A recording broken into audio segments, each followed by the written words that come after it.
Di balik senyap kampung, dendam yang dipendam berubah menjadi santet yang nyaris merenggut nyawanya. Selamat datang di Ilmu Hitam. Malam selalu datang dengan cara yang sama di gang sempit itu. Lampu kuning menggantung rendah, asap sate mengepul pelan, dan suara bara yang menyentuh daging kambing terdengar seperti napas kecil yang sabar. Di sanalah Pak Tarjo berdiri setiap hari. Tubuhnya tidak tinggi, kulitnya legam terbakar matahari. Tapi senyumnya selalu utuh, seolah dunia tak pernah benar-benar jahat padanya. Pak Tarjo sering berpikir hidupnya biasa saja, terlalu biasa bahkan. Ia bukan orang kaya, bukan pula orang terpandang. Ia hanya penjual sate kambing yang mendorong gerobak setiap sore dari ujung gang sampai dekat pertigaan, lalu menetap di tempat yang sama sejak belasan tahun lalu. Tidak pernah pindah, tidak pernah mencoba lokasi lain. Baginya, rezeki tidak perlu dikejar, cukup dijemput dengan sabar. Dalam hatinya, Pak Tarjo sering berbicara sendiri. Selama aku jujur, selama timbanganku tidak aku kurangi, apalagi yang perlu kutakuti? Ia percaya pada kerja keras, percaya pada doa istrinya, Rusmah, yang setiap subuh tak pernah absen menengadahkan tangan sebelum ia berangkat belanja daging ke pasar. Rusmah bukan perempuan yang banyak bicara. Wajahnya teduh, sorot matanya selalu menenangkan. Ia tidak ikut berdagang, tapi seolah seluruh keberkahan lapak itu berangkat dari doa-doanya. "Mas, jangan lupa baca basmalah sebelum buka lapak," kata Rusmah suatu sore sambil membetulkan kerah baju Pak Tarjo. Pak Tarjo tersenyum kecil. "Iya, Bu, dari dulu juga begitu." Pembeli datang silih berganti. Ada yang sudah langganan bertahun-tahun, ada pula yang baru pertama kali mampir karena katanya sate Pak Tarjo beda. Bumbunya meresap, dagingnya empuk, dan entah kenapa makan di sana membuat hati terasa ringan. Pak Tarjo tidak pernah memikirkan hal-hal aneh soal itu. Ia hanya tahu satu hal. Ia memasak dengan niat baik dan melayani orang dengan hati yang tidak berlapis. Seringkali ia memberi lebih. Satu tusuk tambahan untuk anak kecil yang ikut orang tuanya. Sedikit kuah ekstra untuk pelanggan lama. "Pak, ini kebanyakan," kata seorang pembeli pernah menegur. Pak Tarjo hanya tertawa. "Hah, rezeki jangan ditolak, Nak. Kalau saya pelit, nanti rezekinya ikut pelit." Dalam pikirannya, Pak Tarjo benar-benar merasa tidak punya musuh. Ia tidak pernah bertengkar dengan siapapun, tidak pernah menjelekkan pedagang lain. Bahkan jika ada yang mencoba meniru resepnya atau membuka lapak serupa di dekatnya, ia hanya mengangguk dan berkata dalam hati, setiap orang punya porsi masing-masing. Namun manusia sering lupa satu hal. Niat baik tidak selalu dibalas dengan niat yang sama. Di sudut gang yang sedikit lebih gelap, ada mata yang kerap memperhatikan. Mata yang tidak ikut tersenyum ketika pelanggan Pak Tarjo bertambah. Mata yang mencatat diam-diam, menghitung, membandingkan. Pak Tarjo tidak pernah benar-benar sadar akan hal itu. Baginya, semua orang sama. Semua orang hanya sedang mencari makan. Sore itu saat gerobaknya hampir habis, Pak Tarjo menghela napas lega. "Alhamdulillah, laris lagi," gumamnya pelan. Lebih seperti ucapan syukur daripada kebanggaan. Ia tidak tahu, kalimat itu yang lahir dari rasa terima kasih jatuh ke telinga yang salah. Di telinga yang sudah lama penuh dengan dengki. Di telinga yang menganggap keberhasilan orang lain sebagai penghinaan pribadi. Pak Tarjo pulang dengan langkah ringan. Di rumah kecilnya, Rusmah sudah menunggu dengan segelas air hangat. "Capek, Mas?" "Sedikit, tapi hati saya tenang," jawabnya jujur. Ia tidak pernah merasa hidupnya terancam. Tidak pernah terlintas sedikit pun bahwa malam-malam tenang itu sedang menghitung mundur menuju sesuatu yang gelap. Baginya, dunia masih ramah, manusia masih baik, dan selama ia tidak menyakiti siapapun, ia yakin tidak akan ada yang menyakitinya. Keyakinan itulah yang membuat Pak Tarjo lengah. Dan justru dari kelengahan itulah, benih horor mulai tumbuh. Pelan, senyap, tanpa suara apapun. Pak Kelvin tidak pernah menyukai senja. Baginya, senja selalu membawa perhitungan. Berapa porsi sate yang laku hari ini, berapa yang tersisa, dan satu pertanyaan yang terus berputar di kepalanya. Kenapa bukan aku? Lapaknya berdiri hanya beberapa puluh langkah dari tempat Pak Tarjo biasa mangkal. Sama-sama menjual sate kambing, sama-sama berteriak memanggil pembeli, sama-sama mengipasi bara. Tapi hasilnya selalu berbeda. Dan perbedaan itulah yang perlahan menggerogoti isi kepala Pak Kelvin. Dalam diam, ia sering mengamati. Bukan dengan rasa ingin belajar, melainkan dengan rasa membandingkan yang menyakitkan. Dagingku lebih besar, hargaku lebih murah. Tapi kenapa mereka ke sana? Setiap kali melihat pelanggan Pak Tarjo tertawa, bercakap akrab, Pak Kelvin justru merasa seperti ditampar pelan. Senyum-senyum itu baginya bukan keramahan, melainkan ejekan yang tidak diucapkan. Ia mulai menyimpulkan sendiri, tanpa bukti, tanpa logika, bahwa keberhasilan Pak Tarjo pasti bukan karena kerja keras semata. Pasti ada mainnya, gumam Pak Kelvin suatu malam sambil menusuk sate dengan gerakan kasar. Bara apinya menyala tak beraturan, seperti emosinya sendiri. Ia pernah mencoba bersikap ramah. Sekali waktu ia menyapa Pak Tarjo lebih dulu. "Laris terus ya Jo," katanya, senyum ditarik paksa. Pak Tarjo menoleh, membalas dengan tulus, "Alhamdulillah, sampean juga semoga ramai." Jawaban itu seharusnya menenangkan, tapi bagi Pak Kelvin justru terasa seperti hinaan. Kenapa dia bisa setenang itu? Pikirnya, seolah-olah semua ini pantas dia dapatkan. Sejak malam itu, Pak Kelvin berhenti menyapa. Ia memilih diam, tapi diamnya bukan diam yang netral. Diamnya penuh dengan percakapan batin yang beracun. Setiap malam, saat lapaknya sepi dan sate tersisa menumpuk, pikirannya mulai mencari kambing hitam. Kalau dia tidak ada, pasti pembeli ke aku. Kalau dia jatuh sakit, pasti keseimbangan kembali. Ia tahu pikiran itu salah. Jauh di dasar hatinya, ia tahu. Tapi rasa kalah yang berulang membuatnya lelah menjadi orang baik. Ia mulai merasa dunia tidak adil, dan ketidakadilan itu menurutnya harus dibantu agar lurus kembali. Di rumahnya, Pak Kelvin sering terbangun tengah malam. Dadanya sesak, keringat dingin mengalir, dan bayangan lapak Pak Tarjo muncul seperti duri di kepalanya. "Kenapa bukan aku?" bisiknya pada gelap yang tidak menjawab. Perlahan pembicaraan di warung kopi mulai ia dengarkan dengan cara berbeda. Tentang orang-orang yang jatuh karena kiriman, tentang penyakit yang tidak terdeteksi dokter, tentang usaha yang hancur tanpa sebab. Cerita-cerita itu seharusnya ditanggapi dengan takut, namun di telinga Pak Kelvin justru terdengar seperti pintu. Suatu malam, ia berkata pada dirinya sendiri, "Aku tidak mau membunuh. Aku hanya mau dia berhenti." Kalimat itu ia ulang-ulang seperti pembenaran, seolah niat buruk bisa diperkecil dengan kata-kata. Wajah Pak Tarjo terus terbayang, tenang, bersih, tidak curiga. Dan justru karena itulah, rasa dengki Pak Kelvin makin dalam.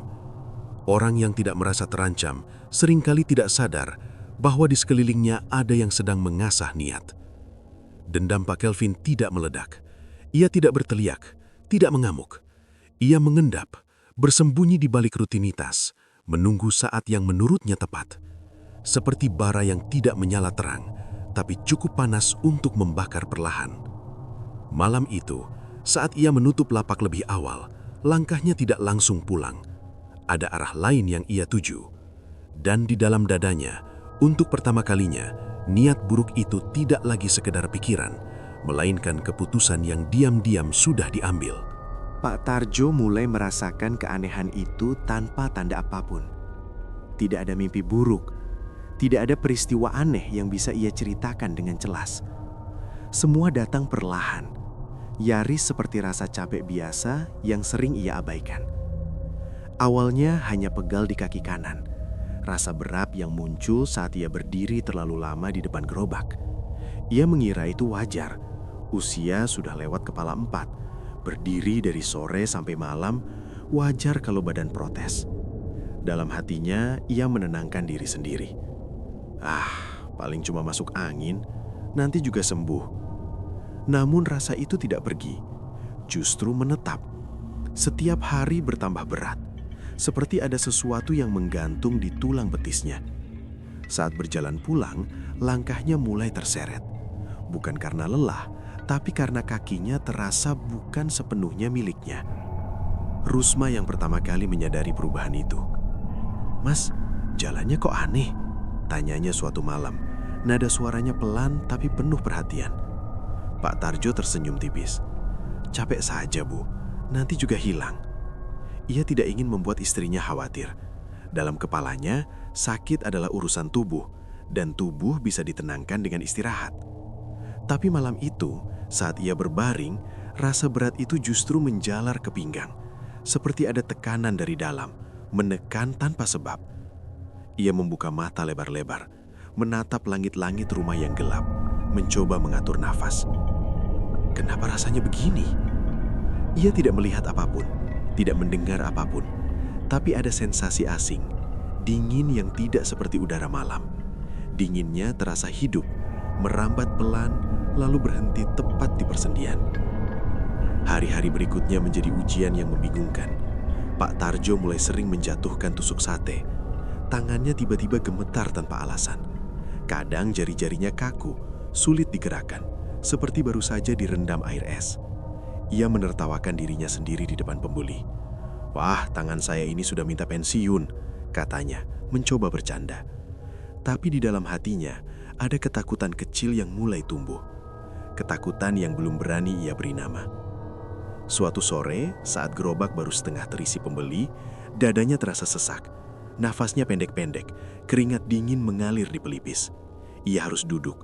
Dunia di sekitarnya seperti menjauh. Suara orang-orang terdengar samar. "Mas," suara Rusma terdengar cemas, mendekat. "Nggak apa-apa, cuma pusing," jawabnya meski kalimat itu keluar dengan susah payah. Malam itu, Rusma memijat kaki Pak Tarjo lebih lama dari biasanya. Ia merasakan otot Pak Tarjo kaku, dingin, tidak wajar. "Mas, ini bukan capek biasa," katanya lirih. Pak Tarjo terdiam. Untuk pertama kalinya, ia tidak langsung membantah. Dalam diamnya, ia mulai mengingat-ingat. Apakah ia pernah menyakiti orang? Pernah berkata kasar? Pernah mengambil hak orang lain? Ia mengulang hidupnya seperti membuka lembaran lama dan tidak menemukan apa-apa. Justru itulah yang membuatnya semakin bingung. Kalau aku tidak salah, kenapa tubuhku seperti dihukum? Keanehan itu mencapai puncaknya pada suatu pagi. Saat bangun dari tidur, kaki kanan Pak Tarjo tidak bisa digerakkan. Bukan mati rasa, justru terasa berat, seperti terikat. Ia mencoba bangkit, tapi tubuhnya oleng dan jatuh kembali ke kasur. Rusma panik. "Mas, coba berdiri pelan-pelan." Pak Tarjo mencoba, rahannya mengeras menahan rasa aneh yang menjalar. "Bu, kaki saya nggak nurut." Bukan sakit yang ia rasakan, melainkan penolakan. Seolah tubuhnya menolak perintah dari pikirannya sendiri. Saat itulah, ketakutan yang selama ini ia tekan akhirnya muncul ke permukaan. Dalam benaknya muncul bisikan pikiran yang tidak ingin ia akui. Ini bukan sakit biasa. Ia teringat cerita-cerita lama yang sering dianggap angin lalu, tentang orang yang tiba-tiba lumpuh tanpa sebab, tentang penyakit yang tidak terlihat di alat medis, tentang kiriman, kata yang jarang diucapkan tapi sering ditakuti. Pak Tarjo memejamkan mata, mencoba menepis pikiran itu. "Jangan suuzon, jangan menuduh tanpa bukti," katanya pada diri sendiri. Namun malam berikutnya, rasa itu datang lagi, lebih kuat, lebih menekan. Dari kaki, naik ke perut, lalu ke dada. Ia terbangun dengan nafas tercekik, mata terbuka lebar, tubuh kaku. Mulutnya ingin memanggil, tapi suaranya tertahan di tenggorokan. Di saat itulah, tanpa suara, tanpa wujud, Pak Tarjo merasakan satu hal yang membuat hatinya runtuh pelan. Ia tidak sendirian di dalam tubuhnya sendiri. Dan sejak malam itu, ia tahu sesuatu telah dikirimkan kepadanya. Hari itu datang tanpa peringatan yang dramatis. Tidak ada kilat, tidak ada mimpi aneh malam sebelumnya. Justru pagi itu terasa terlalu biasa, dan mungkin karena itulah kejatuhan Pak Tarjo terasa jauh lebih kejam. Ia terbangun dengan mata terbuka, menatap langit-langit rumahnya yang retak halus. Ada kesadaran penuh di kepalanya, tapi tubuhnya diam. Bukan tidur, bukan lemas. Diam seperti benda mati yang masih bernafas. Ia mencoba menggerakkan jari, tidak ada respons. Ia mencoba menekuk lutut, tidak terjadi apa-apa. Ia menarik nafas dalam-dalam, berharap tubuhnya mengikuti seperti biasa. Tapi yang bergerak hanya dadanya, perlahan, berat, seolah diisi beban asing. Kenapa aku tidak bisa bangun? Panik mulai merambat, tapi Pak Tarjo menahannya. Ia selalu diajarkan untuk tidak mudah takut. Namun kali ini, ketenangan itu retak. Ada sesuatu yang salah, dan sangat salah. Rusma masuk ke kamar dengan langkah ringan, membawa segelas air. "Mas," panggilnya lembut. Pak Tarjo ingin menjawab. Mulutnya terbuka, tapi suaranya keluar patah, nyaris tak terdengar. "Bu." Rusma mendekat, senyumnya langsung hilang. Ia melihat mata suaminya, terbuka, sadar, tapi penuh kebingungan. "Mas, kenapa?" Pak Tarjo mencoba mengangkat tangan, memberi isyarat, tapi lengannya tidak bergerak sedikit pun. Saat itulah Rusma benar-benar paham. Tubuh Pak Tarjo lumpuh total. Bukan hanya kaki, bukan hanya satu sisi. Seluruh tubuhnya seperti diputus dari perintah. Ia masih bisa melihat, mendengar, merasakan, tapi tidak bisa melawan. Seperti terkurung di dalam dirinya sendiri. Rusma menangis tertahan. Tangannya gemetar saat memanggil tetangga, lalu membawa Pak Tarjo ke rumah sakit. Sepanjang perjalanan, Pak Tarjo menatap langit dari balik jendela mobil. Dunia bergerak, tapi ia tidak ikut di dalamnya. Perasaan itu lebih menyakitkan daripada sakit fisik manapun. Di rumah sakit, dokter datang satu persatu.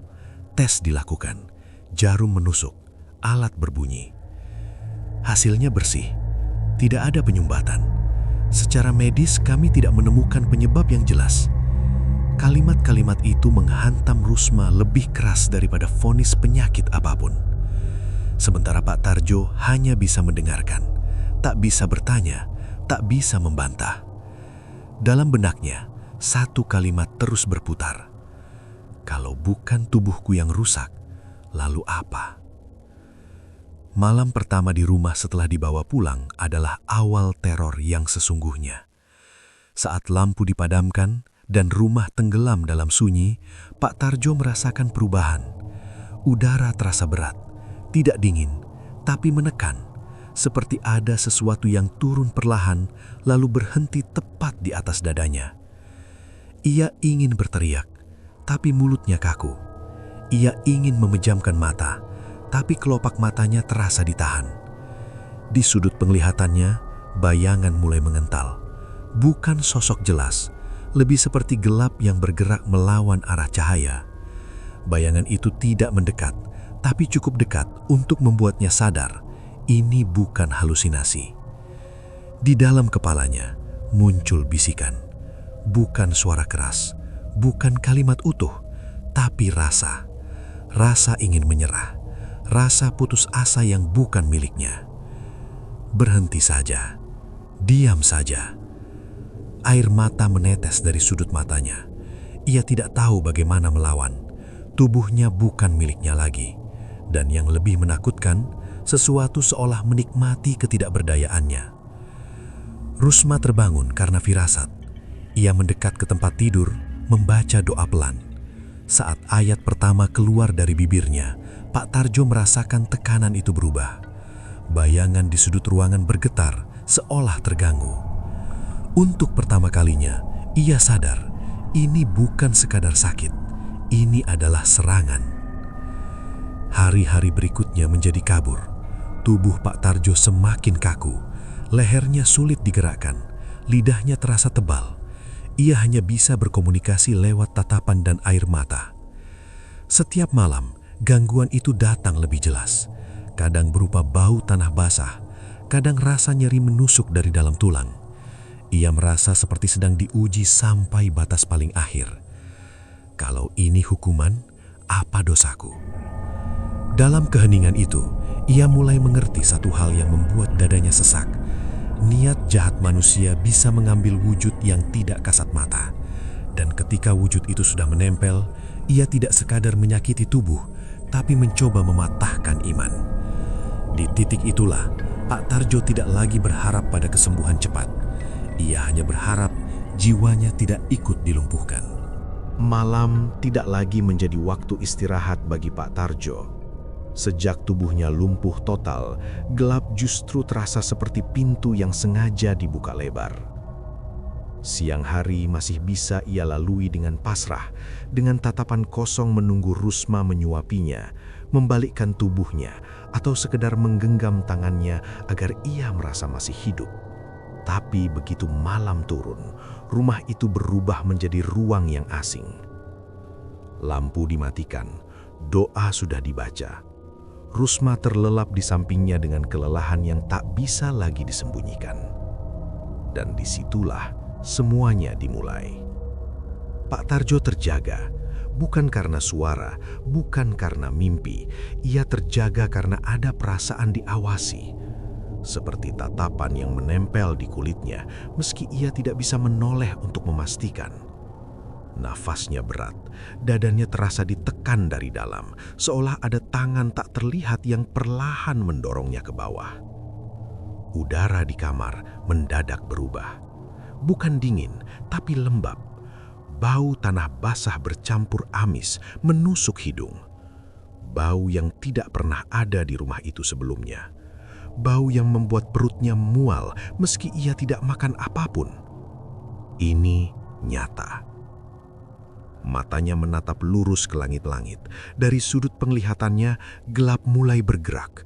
Bukan bayangan lampu, bukan permainan mata. Gelap itu berdenyut pelan, mengental di sudut ruangan seperti asap hitam yang hidup. Pak Tarjo ingin memejamkan mata, tapi kelopak matanya terasa berat, seolah ditahan paksa. Lalu suara itu datang. Bukan suara dari telinga, melainkan langsung di kepalanya. Tidak jelas, tidak beracuran, tapi penuh tekanan. Diam, serahkan saja. Hatinya bergetar, air mata mengalir tanpa bisa ia cegah.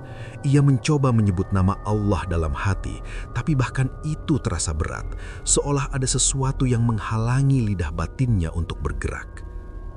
Di saat itu, tubuhnya bereaksi aneh. Jari-jarinya yang lumpuh terasa kesemutan hebat, lalu mati rasa. Perutnya melilit, seperti diremas dari dalam. Rasa sakitnya bukan menusuk, tapi menekan, lama, perlahan, membuat putus asa. Di luar kamar, ayam berkokok sebelum waktunya. Suaranya putus di tengah, seperti dicekik. Pak Tarjo ingin menjerit, tapi yang keluar hanya nafas tersengal yang nyaris tak terdengar. Rusma terbangun. Ia merasakan sesuatu yang tidak beres bahkan sebelum membuka mata. Saat ia menoleh, ia melihat wajah suaminya basah oleh air mata. Matanya terbuka lebar penuh ketakutan. "Mas," panggilnya lirih. Ia langsung duduk, membaca doa dengan suara tertahan agar tidak membangunkan tetangga. Ayat demi ayat mengalir dari bibirnya, meski tangannya gemetar.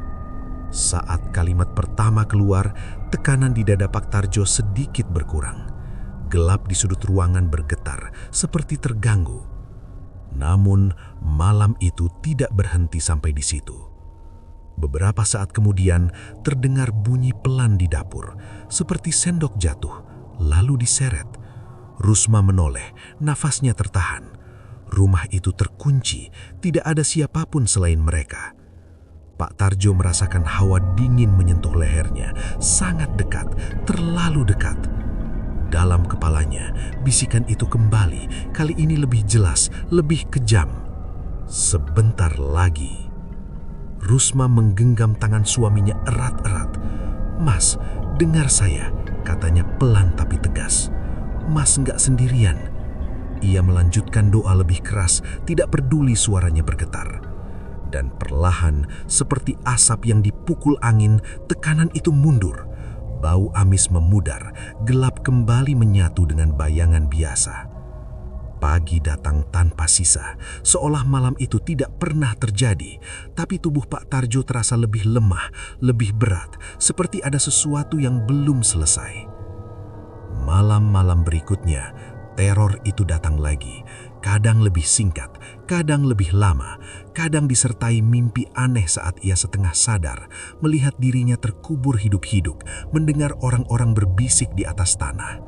Kadang tanpa wujud, hanya rasa tercekik yang tiba-tiba muncul. Setiap kali fajar meningsing, Pak Tarjo masih hidup, tapi setiap malam ia merasa seperti sedang perlahan-lahan diambil. Dan di titik itulah, tanpa perlu dikatakan siapa pelakunya, satu hal menjadi jelas. Kiriman itu belum selesai, ilmu hitam itu belum puas. Rusma akhirnya mengerti. Menangis tidak lagi cukup.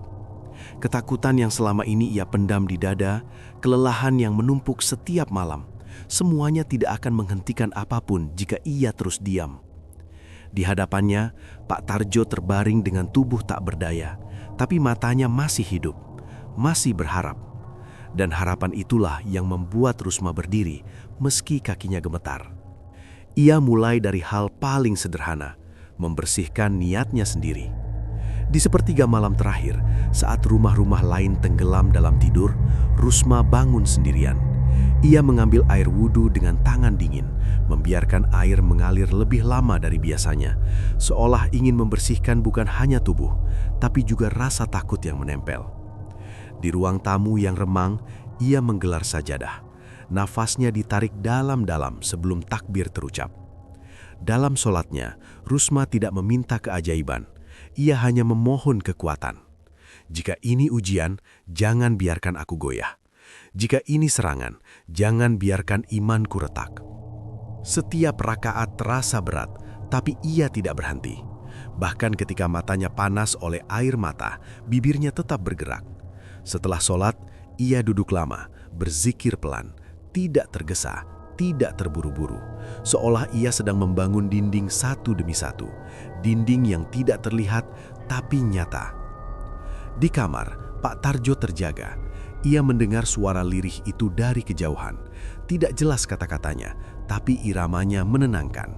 Untuk pertama kalinya sejak berhari-hari, dadanya terasa sedikit lebih longgar. Tekanan yang biasa datang sebelum tengah malam, malam itu tertahan di ambang. Rusma mulai menjadikan doa sebagai rutinitas, bukan sebagai reaksi. Setiap pagi sebelum matahari naik, ia membacakan ayat-ayat perlindungan di dekat kepala suaminya. Tangannya menyentuh kening Pak Tarjo dengan lembut. "Mas, dengarkan saja," bisiknya. "Kalau Mas nggak kuat bicara, biar saya yang berdiri." Ia tidak mencari bantuan aneh-aneh, tidak mendatangi tempat gelap, tidak meminta balasan. Ia hanya memperkuat satu hal yang ia yakini sejak lama, bahwa doa yang lahir dari keikhlasan tidak pernah benar-benar lemah. Perubahan itu tidak langsung terlihat. Pak Tarjo masih lumpuh, malam masih membawa gangguan. Tapi ada perbedaan yang tidak bisa dijelaskan dengan kata-kata. Teror yang dulu datang tanpa hambatan, kini seperti terbentur sesuatu. Bayangan masih muncul, tapi tidak lagi mendekat. Bau amis masih terasa, tapi cepat memudar. Suatu malam, Pak Tarjo merasakan sesuatu yang berbeda. Saat tekanan itu datang, tidak lagi langsung menekan dadanya, seperti ada lapisan tipis yang menahan. Ia masih takut, tapi ketakutan itu tidak lagi sendirian. Rusma merasakannya juga. Dalam doanya, ia seperti berhadapan dengan sesuatu yang melawan, tapi tidak sekuat sebelumnya. Nafasnya berat, tapi hatinya justru lebih tenang. "Kalau ini pertempuran, aku tidak akan mundur," batinnya. Ia mulai memperbanyak syalawat, memperpanjang zikir, bahkan ketika tubuhnya sendiri hampir menyerah. Kadang-kadang ia tertidur di sajadah, terbangun menjelang subuh dengan mata sembab dan punggung pegal. Tapi setiap kali melihat Pak Tarjo masih bernafas dengan tenang, ia tahu ini belum kalah. Suatu pagi saat ia menyuapi suaminya, Pak Tarjo menatapnya lama. Dengan sisa tenaga di wajahnya, ia berusaha membentuk kata. "Bu." Rusma menunduk. Air matanya jatuh. "Saya di sini, Mas." Tidak ada janji kesembuhan, tidak ada kepastian waktu. Tapi sejak Rusma bangkit, satu hal berubah. Rumah itu tidak lagi sepenuhnya dikuasai gelap. Doa-doa yang dulu hanya menjadi kebiasaan, kini berdiri sebagai benteng terakhir. Dan meski benteng itu dibangun dengan tubuh lelah dan hati gemetar, ia berdiri kokoh karena dasarnya bukan keberanian, melainkan kepasrahan yang utuh. Malam itu, saat Rusma kembali bersujud, ia tidak lagi merasa sendirian menghadapi teror. Dan di balik tubuh Pak Tarjo yang masih terbaring, sesuatu yang gelap mulai kehilangan pijakannya. Pada saat Rusma semakin tenggelam dalam doanya, di tempat lain, sesuatu mulai retak. Tidak terdengar suara apapun, tidak ada tanda langit berubah. Tapi di dalam tubuh Pak Kelvin, malam-malam itu mulai menjadi hukuman yang tidak ia pahami sepenuhnya. Awalnya hanya rasa panas di perut, seperti masuk angin yang tidak kunjung reda. Ia mengira itu karena kelelahan atau salah makan. Namun setiap kali ia berbaring, rasa itu berubah menjadi lilitan yang membuatnya meringkuk. Keringat dingin mengalir deras, sementara jantungnya berdetak tak beraturan. Kenapa sekarang? Tidurnya tidak lagi utuh.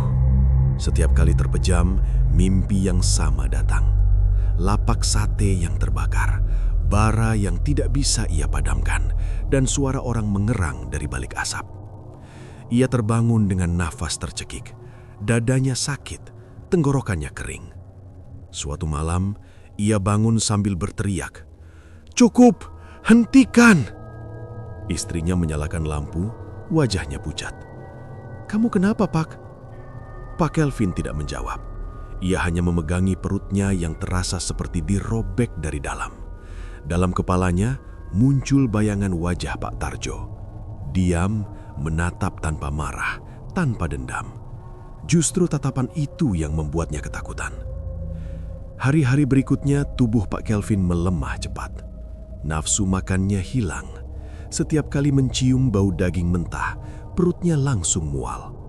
Tangannya gemetar saat memegang tusuk sate. Bara apinya sering mati sendiri, seolah menolak disentuh.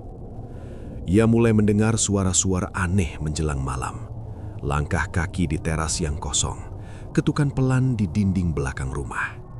Saat ia membuka pintu, tidak ada siapapun. Hanya udara dingin yang masuk membawa rasa sesak. Dalam keputusasaan, Pak Kelvin mendatangi orang yang dulu memberinya jalan keluar. Tapi tempat itu kosong. Rumahnya terkunci, halaman ditumbuhi rumput liar, seolah telah lama ditinggalkan. Di pintu hanya terselip secarik kertas lusuh dengan tulisan singkat. "Ini terlalu berat, jangan cari saya lagi." Kalimat itu menghantamnya lebih keras daripada rasa sakit manapun. Sejak saat itu, teror tidak lagi datang pelan. Tubuh Pak Kelvin sering kejang sendiri saat malam. Lidahnya terasa pahit, punggungnya panas seperti disiram air mendidih. Dalam mimpi, ia merasa ditarik mundur, bukan ke depan, tapi ke dalam dirinya sendiri. "Aku hanya ingin dia berhenti." Kalimat pembenaran itu tidak lagi menolong. Yang datang justru rasa bersalah yang membusuk, bercampur ketakutan. Suatu sore, di depan lapaknya yang sepi, Pak Kelvin jatuh terduduk. Orang-orang menatap dari jauh, tapi tidak ada yang mendekat.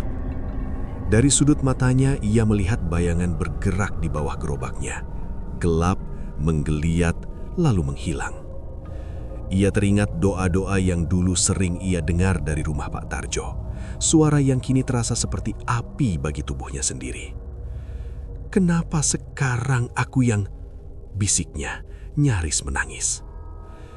Malam itu, untuk pertama kalinya, Pak Kelvin menyadari satu hal yang tidak pernah ia perhitungkan. Niat jahat tidak pernah berjalan satu arah. Ketika benteng doa berdiri, apapun yang dikirim tanpa hak akan mencari jalan pulang. Dan ketika santet itu berbalik arah, ia tidak membawa ampunan. Ia membawa semua rasa sakit yang pernah dititipkan. Perubahan pada Pak Tarjo tidak datang dengan gegap gempita. Tidak ada tanda yang bisa langsung disebut sebagai kesembuhan. Tidak ada pagi yang tiba-tiba membuatnya bangkit dan berjalan. Semuanya terjadi pelan, hampir tak disadari, seperti embun yang menguap tanpa suara. Malam itu, teror datang lebih lemah dari biasanya. Tekanan di dadanya masih ada, tapi tidak lagi menindih. Bayangan di sudut ruangan muncul sebentar, lalu memudar sebelum sempat mengental. Bau amis yang sering menyergap hidungnya hanya singgah sekejap, lalu hilang seperti tertiup angin. Pak Tarjo menyadari satu hal yang membuat dadanya bergetar. Ia masih sadar, tapi tidak lagi sendirian menghadapi gelap. Di sampingnya, Rusma duduk bersila, membaca doa dengan suara yang tidak tinggi, tapi utuh. Tidak ada gemetar malam itu, tidak ada tangis tertahan. Wajahnya tenang, meski matanya lelah. Seolah ia sudah sampai pada titik pasrah yang paling kuat, pasrah yang tidak menyerah. Saat Rusma menyebut ayat terakhir, Pak Tarjo merasakan sesuatu yang aneh di ujung jarinya. Sangat halus, nyaris tidak terasa, tapi cukup untuk membuatnya terkejut. Apa itu? Ia memusatkan pikirannya. Dengan sisa tenaga yang ada, ia mencoba menggerakkan jari telunjuknya. Tidak langsung, tidak sempurna, tapi jari itu bergetar kecil, sangat kecil, namun nyata. Air mata mengalir di pipinya. Ia ingin memanggil Rusma, tapi lidahnya masih kaku. Ia hanya bisa mengulang dalam hati, "Ya Allah." Keesokan paginya, Rusma kembali membantunya duduk seperti biasa. Tapi hari itu, ia merasakan sesuatu yang berbeda. Berat tubuh Pak Tarjo tidak lagi sepenuhnya pasrah. Ada sedikit respons. "Mas," panggilnya pelan. Pak Tarjo menatapnya, lalu dengan susah payah mengangguk. Rusma menutup mulutnya, menahan isak. Bukan karena ingin bersorak, tapi karena takut harapan itu pecah jika terlalu cepat disambut. Hari demi hari, perubahan kecil itu berlanjut. Jari-jarinya mulai bisa digerakkan. Lengan kanannya terasa hangat kembali. Kakinya masih berat, tapi tidak lagi mati. Setiap gerakan disertai rasa nyeri, namun nyeri itu terasa berbeda. Bukan tekanan gelap, melainkan rasa hidup yang sedang kembali.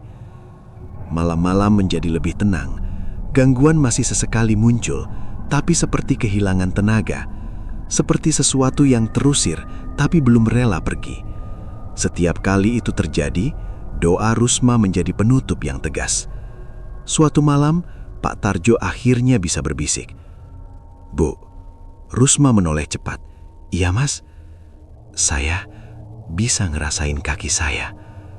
Kalimat itu sederhana, tapi bagi mereka itu lebih berharga dari apapun. Dalam hatinya, Pak Tarjo mengerti, ini bukan karena tubuhnya kuat, ini bukan karena lawan melemah, ini karena ia dan Rusma tidak melawan dengan kebencian, tidak meminta balasan, tidak menyimpan dendam. Mereka hanya bertahan. Seminggu kemudian, dengan bantuan Rusma, Pak Tarjo berdiri untuk pertama kalinya. Kakinya gemetar hebat, lututnya nyaris roboh, tapi ia berdiri. Air mata jatuh tanpa suara. Ia tidak melangkah jauh, satu langkah saja sudah cukup untuk membuatnya bersujud. "Terima kasih," ucapnya terbata, entah pada siapa. Di sudut ruangan, udara terasa ringan. Tidak ada lagi tekanan, tidak ada lagi rasa diawasi. Gelap kembali menjadi sekedar gelap, tidak hidup, tidak menempel. Ilmu hitam itu tidak hancur dengan serangan balik. Ia kalah oleh sesuatu yang tidak bisa disentuh, tidak bisa dikirim, dan tidak bisa dipatahkan. Keikhlasan. Dan saat keikhlasan itu berdiri tegak, tubuh Pak Tarjo perlahan kembali menjadi miliknya sendiri. Waktu berjalan pelan setelah semua itu berlalu. Tidak ada perayaan, tidak ada cerita yang diumumkan kemana-mana. Pak Tarjo kembali menjalani hidupnya dengan cara yang hampir sama seperti dulu. Bangun pagi, menghirup udara subuh, dan berdiri di depan gerobak sate dengan langkah yang belum sepenuhnya kuat, tapi nyata. Ia berjalan lebih pelan sekarang. Tangannya masih sering gemetar jika terlalu lama berdiri. Tubuhnya menyimpan bekas dari sesuatu yang tidak terlihat, namun pernah begitu dekat dengan kematian. Tapi di balik semua itu, ada satu hal yang tidak pernah kembali sama. Cara ia memandang hidup. Setiap kali asap sate naik ke udara, Pak Tarjo terdiam sejenak. Ia tidak lagi hanya bersyukur atas rezeki, tapi juga atas kesempatan kedua. Kesempatan untuk tetap hidup tanpa menyimpan dendam, tanpa keinginan membalas apa yang hampir merenggut segalanya darinya. Rusma tetap di sisinya, tidak banyak berubah, tetap tenang, tetap sederhana. Hanya saja, kini setiap doa yang keluar dari bibirnya terasa lebih dalam. Bukan karena takut kehilangan lagi, melainkan karena ia tahu, iman bukan sekedar pelindung saat terdesak, tapi penopang dalam diam. Tentang Pak Kelvin, orang-orang hanya mendengar kabar samar. Ada yang bilang ia jatuh sakit lama, ada yang mengatakan lapaknya tutup dan ia pindah entah kemana. Tidak ada kepastian, dan Pak Tarjo tidak pernah bertanya. Dalam hatinya ia tidak ingin tahu. Beberapa jawaban memang lebih baik dibiarkan menjadi urusan langit. Yang pasti, kampung itu kembali tenang. Malam kembali menjadi malam. Gelap tidak lagi terasa berat. Rumah kecil Pak Tarjo tidak lagi menyimpan bau tanah basah atau tekanan yang menesakkan dada. Yang tersisa hanyalah sunyi biasa, sunyi yang damai. Dari semua yang terjadi, satu pelajaran berdiri paling jelas. Ilmu hitam bisa menyerang tubuh, bisa melumpuhkan raga, bisa menanamkan rasa takut yang nyaris mematahkan harapan. Tapi ia selalu punya batas. Iman tidak pernah melawan dengan teriakan. Ia tidak datang dengan amarah. Ia bekerja dalam diam, perlahan, sabar, dan konsisten. Pak Tarjo selamat bukan karena ia paling kuat, bukan karena ia paling tahu. Ia selamat karena di sisinya berdiri seseorang yang memilih bersujud daripada membalas, memilih berdoa daripada membenci. Dan dari kisah ini, satu kebenaran tidak bisa disangkal. Apapun bentuk kegelapan yang dikirimkan manusia, ia tidak akan pernah menang melawan iman yang dijaga dengan keikhlasan. Karena pada akhirnya, yang bertahan bukan mereka yang paling kejam, melainkan mereka yang tetap lurus, bahkan saat diuji sampai batas terakhir.